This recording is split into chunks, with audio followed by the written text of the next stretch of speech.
आज हम बात करने जा रहे हैं एक जादुई बाग की या एक जंगल की।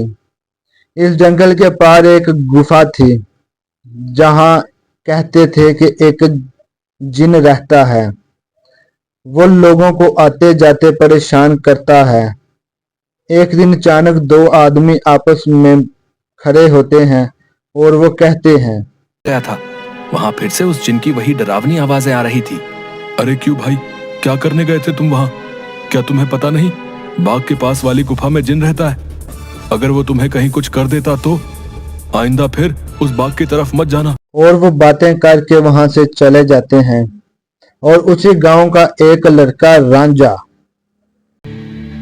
यार, इस गुफा में से आवाजें कौन देता होगा? मुझे इसके पीछे जरूर कोई राज नजर आता है। रांझा भैया, जो भी हो, लेकिन गलती से भी उस गुफा के अंदर मत जाना। लेकिन इस गुफा का रहस्य तो मैं जानकर रहूंगा।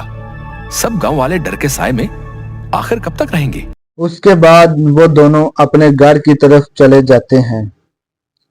और सुबह होते ही गांव में सन्नाटा हो जाता है और रांझे के घर के बाहर उसकी लाश पड़ी होती है। बस ये बोल के घर से निकला था कि आज एक रहस्य से पर्दा उठाने जा रहा हूँ। मेरे रांझा की बहादुरी उसे ले डूबी। हाय मेरा बच्चा। हो ना हो, ये उस गुफा वाले जिन ने ही किया है। हाँ, उसी गांव में एक दन्नू नाम का व्यापारी होता था और उसकी दो बेटियां थी, रीमा और सीमा। उन दोनों को फूलों का काफी ज्यादा शौक था।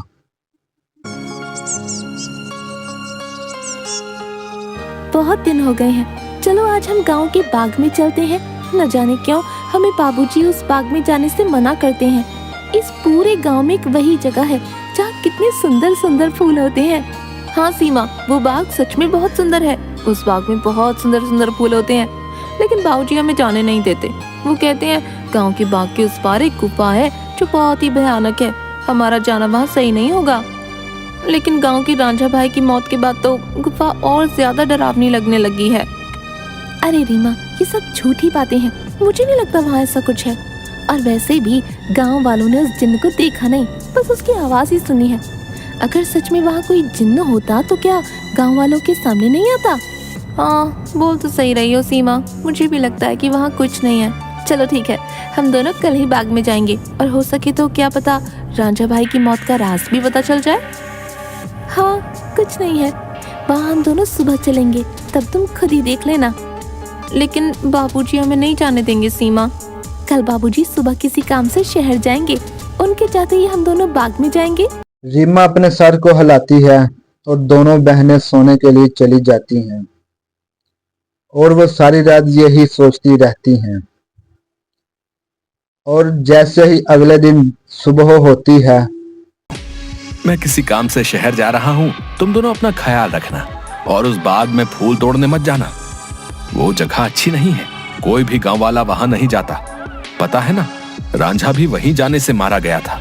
हम दोनों बहनें उस बाग में नहीं जाएंगी। इसके बाद दन्नू वहां से चला जाता है और वो दोनों बहनें बाग की तरफ जाने लगती हैं। इतने में उन्हें गांव का एक आदमी देख लेता है। माँ और रीमा बिटिया, तुम इस बाग की तरफ कहाँ जा रही हो? क्या तुम्हें नहीं पता कि बाग की उस तरफ एक गुफा है जो बहुत ही डरावनी है? वहां से अक्सर किसी जिन की आवाज आती है। अरे काका, हम दोनों बस बाग में ही जा रहे हैं, वहाँ से कुछ फूल लेकर बस अभी आ जाएंगे। आप चिंता मत कीजिए, हम बाग के उस तरफ वाली गुफा में नहीं जाएंगे। चलो ठीक है बेटिया, लेकिन तुम दोनों शाम होने से पहले आ जाना। अच्छा, अब मैं चलता हूँ। इतना कहकर वो आदमी वहां से चला जाता है और वो दोनों बहनें बाग की तरफ जाने लगती हैं कि अचानक वो देखती हैं कि दो चोर आपस में कह रहे हैं। क्या गांव वाले तो कहते हैं उस गुफा में एक जिन रहता है जो लोगों को आवाजें देता है? मुझे नहीं लगता है ऐसा कुछ है। वो गुफा गांव के सरपंच की है। मुझे तो लगता है उसमें बहुत सारा खजाना होगा। सब गांव वालों को डराने का बहाना है। बस चलो, चलकर आज देख ही डालते हैं। इतना कहकर वो दोनों चोर गुफा की तरफ जाने लगते हैं और उनके पीछे दोनों बहनें भी चली आती हैं।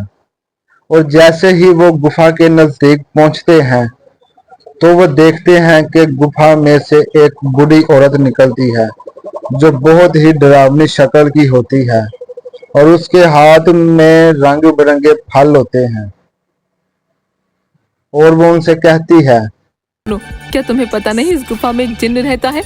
वो तुम्हें मार डालेगा। चले जाओ यहाँ से, चले जाओ। क्या कहा? जिन? अरे बाबा! कि तभी उस जिन्न की आवाज आती है, कौन है वहां? क्या कोई मुझे सुन पा रहा है? अंदर आओ, निकालो मुझे यहाँ से। जिन्न की ऐसी आवाज सुनकर वो डर जाते हैं। अरे भैया, भागो! इस गुफा के अंदर तो सच में कोई जिन है। भागो यहाँ से। और वो दोनों वहां से भाग जाते हैं। मैंने तो पहले ही कहा था, यहाँ अब दोबारा मत आना, वो तुम्हें जिंदा नहीं छोड़ेगा। ये सब वो दोनों बहनें देख रही थी कि अचानक वहां वही औरत आ जाती है जिसके पास रंग बिरंगे फल और उसका चेहरा बहुत डरावना था। और वो उनसे पूछती है, तुम यहाँ क्या करने आए हो? बाग घूमने आए थे काकी, लेकिन आप यहाँ क्या कर रहे हैं?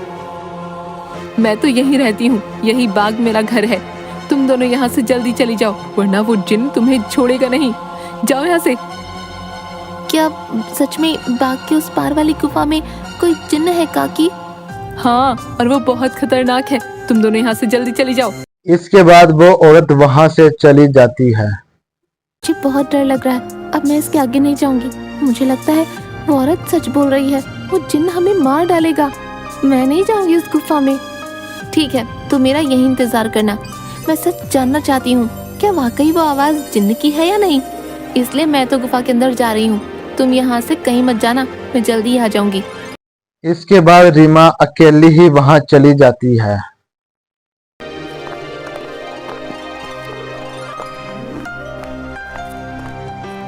रीमा चलती चलती उस गुफा के पास पहुंच जाती है और जैसे ही वो नजदीक पहुंचती है तो वो सुनती है कि ऐसे महसूस हो रहा है जैसे कोई आदमी बेबस हो और पुकार रहा हो, कोई है यहाँ?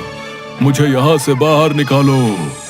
मैं इस गुफा में बरसों से कैद हूँ। निकालो मुझे यहाँ से। रीमा बड़ी हैरानी से वहां खड़ी हो जाती है। कौन हो तुम और क्यों मुझे आवाज लगा रहे हो? क्या तुम वही जिन्न हो जिसके बारे में गांव वाले बात करते हैं? क्या सच में तुम यहाँ इस गुफा में हो? हाँ, मैं जिन हूँ। मैं कई सालों से इसी गुफा में कैद हूँ। मेरी सहायता करो लड़की, मेरी बात मानो। मैं तुम्हें कोई नुकसान नहीं पहुंचाऊंगा। तुम मुझे इस गुफा से आजाद कर सकती हो। इसके बाद मैं यहाँ से हमेशा के लिए चला जाऊंगा। मेरी सहायता करो। क्या सच में हमेशा के लिए तुम यहाँ से चले जाओगे? मैं तुम्हारी सहायता जरूर करूंगी। मुझे क्या करना होगा जिन? बताओ मुझे, मैं अवश्य ही करूंगी। कि उसी वक्त गुफा का दरवाजा खुल जाता है और रीमा उसके अंदर जाने लगती है।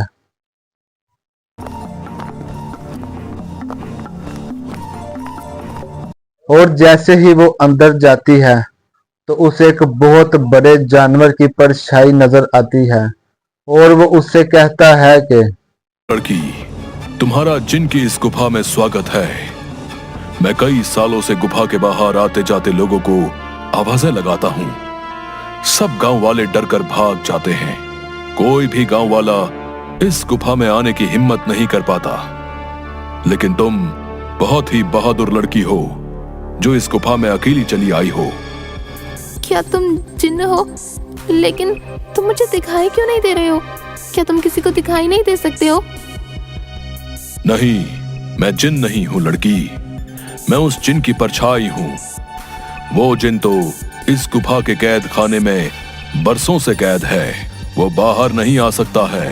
मैं उसकी परछाई हूँ। परछाई, तुम मुझे ये बताओ कि वो जिन्न इस गुफा में कैद क्यों है? क्या जिन्न के इस गुफा में रिहा होने का कोई मार्ग नहीं है? मार्ग है लड़की, और तुम उस मार्ग तक पहुंच सकती हो। लेकिन इसके लिए तुम्हें इस गुफा के तहखाने में जिन के पास जाना होगा। वही जिन तुम्हें उसकी मुक्ति का राज बताएगा। इसके बाद रीमा अपने हाथ में मशाल लिए हुए तहखाने में चली जाती है और जैसे ही वो तहखाने में पहुंचती है तो वो देखती है कि वहां पहले से